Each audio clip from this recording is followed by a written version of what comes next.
환자가 생사를 가르는 사고가 발생한 이후에 수술과 같은 진료를 빠르게 결정하는 최소한의 시간, 바로 골든타임이라고 불립니다.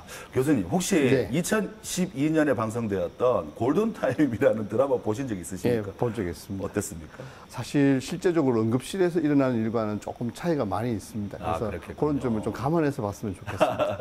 그런데 이렇게 응급실 예. 혹은 응급질환에 대한 뭐 치료, 대처법 예. 이거에 관해서 사실은 일반 사람들이 많이 모르는 것 같아요. 예. 그래서 시민분들에게 어떻게 알고 있는지 한번 여쭤봤거든요. 예. 화면을 한번 만나보시죠. 그렇게 하겠습니다. 뇌졸중 증상이 있으면 3시간이 골든타임이라고 들었어요. 교통사고와 같은 큰 사고가 났을 때 척추를 보여야 된다고 들었어요. 기도에 음식물이 걸렸을 때 하임리법이라는 응급 구조를 알고 있습니다. 경련이나 발작을 하는 경우에 머리를 옆으로 두고 옷을 느슨하게 하는 걸로 알고 있어요. 의식 없는 환자들에게 심폐소생술과 CPR을 할 수 있습니다. 교수님, 신체 부위가 골절되었을 때 골절 부위를 제대로 맞춘 후에 응급실을 방문해야 한다는데 사실인가요? 명백한 변형이라든지 이런 게 있을 때는 굉장히 통증도 심하고 정신적인 충격도 심합니다. 근데 이걸 맞추다 보면은 뼈와 뼈 사이에 혈관이나 신경이 끼어가지고 2차적인 손상이 발생할 수 있습니다. 이런 경우에는 부목을 되어서 얘들이 더 안 움직이게끔 하는 고정이 중요하지, 일반인들이 맞춘다는 그런 표현을 하는 것은 좀 무리가 있습니다. 고정을 해서 빨리 응급실이나 아니면 정형외과를 방문해서 그에 맞는 처치를 받는 것이 중요합니다. 이번에는요, 급성 응급질환과 응급처치에 관한 오해와 진실, 그리고 궁금증까지 알아보도록 하겠습니다.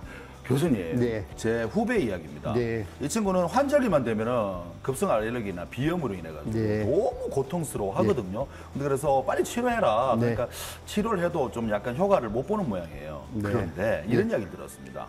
급성 알레르기 질환으로 사망할 수도 있는 게 있다. 그런 경우가 있다는데 네. 진짜인가요?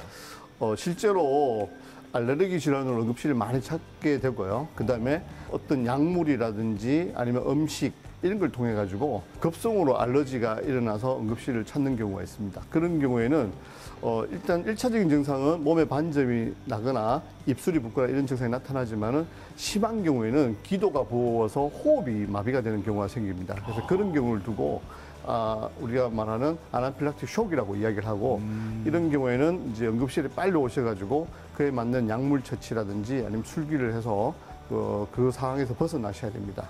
그래서 일단 기본적인 알러지가 있다 하더라도 점점 진행되는 경우도 있고요. 그다음에 약물을 맞고 급성으로 이제 호흡곤란도 오고 이런 경우가 있는데, 그런 경우에는 빨리 응급실을 찾는 게 가장 중요한 요소라고 볼 수 있습니다.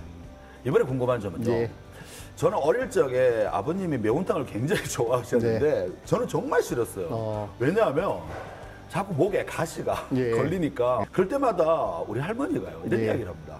밥 한 숟가락 따라. 예. 그럼 내려간다. 예. 다른 것보다 밥을 먹으면 그래도 내려갈 것 같아요. 밥이 내려가다가 가시를 잡고 네. 위까지 내려가지 않을까 생각하는데 이게 사실이죠. 제가 봐서 20%는 맞고 80%는 그래요? 틀립니다. 그 목 부위에 가시가 붙어 있는 경우도 있지만 찔려 있는 경우도 있습니다. 꼽혀 있는 경우. 예. 다들 꼽혀 있는 거 아닌가요? 근데 붙어 있는 경우도 있습니다. 이렇게 붙어서 이물감을 느끼는 접착되어서. 경우도 있는데, 붙어 있는 경우야 뭘 먹어서 같이 내려가면 되겠지만은 거의 많은 경우가 약간 꼽혀 있습니다. 그래서 상추 쌈이라든지 아니면은 밥을 먹어서 했을 때는 얘가 더 깊이 박힐 수가 있습니다. 이럴 때는 나중에 식도염이 생겨가지고 더 위급한 상황이 생길 수 있습니다. 그래서 이물감을 느낄 때는 지속적으로 뭐 기침이나 이런 걸 해서 한번 반응을 해보지만 그래도 안 되면은 응급실을 찾으셔가지고 그에 맞는 적절한 검사와 처치를 하시는 게 중요합니다. 우리 할머니 굉장히 위험한 행동을 저에게 강요하셨군요. 네.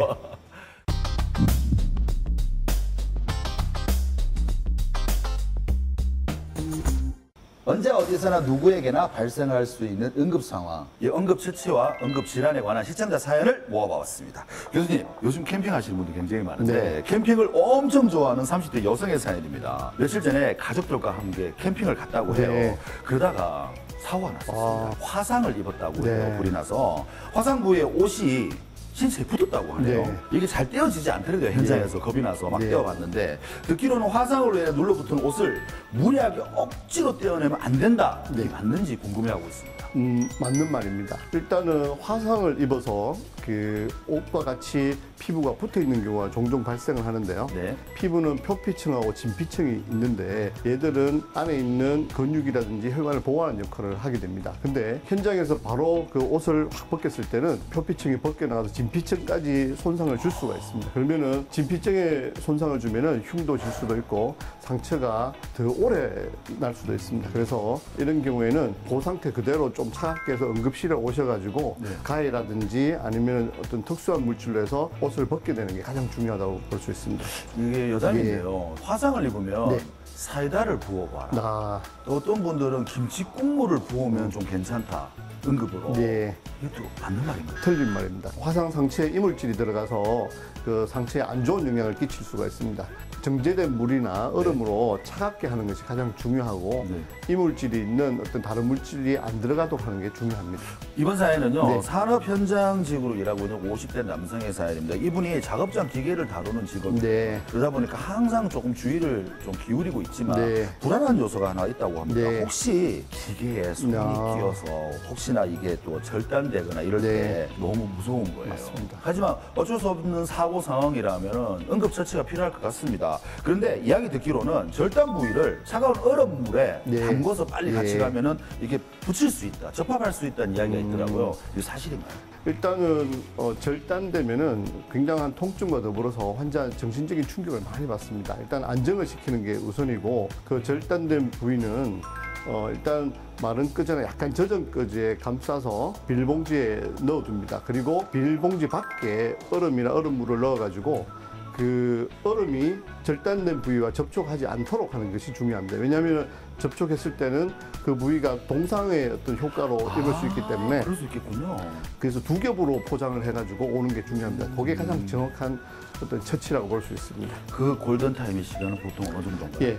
그 논문에 따라서 지금 이틀 뒤에 봉합을 해도 잘 봉합이 되었다는 또 논문도 있습니다. 하지만 최대한 환자나 이런 분들의 안전을 위해서는 하루 안에 처치하는 것이 가장 우선적입니다. 아, 그렇군요. 예. 무엇보다 사고 예방을 먼저 해야겠죠. 그렇죠.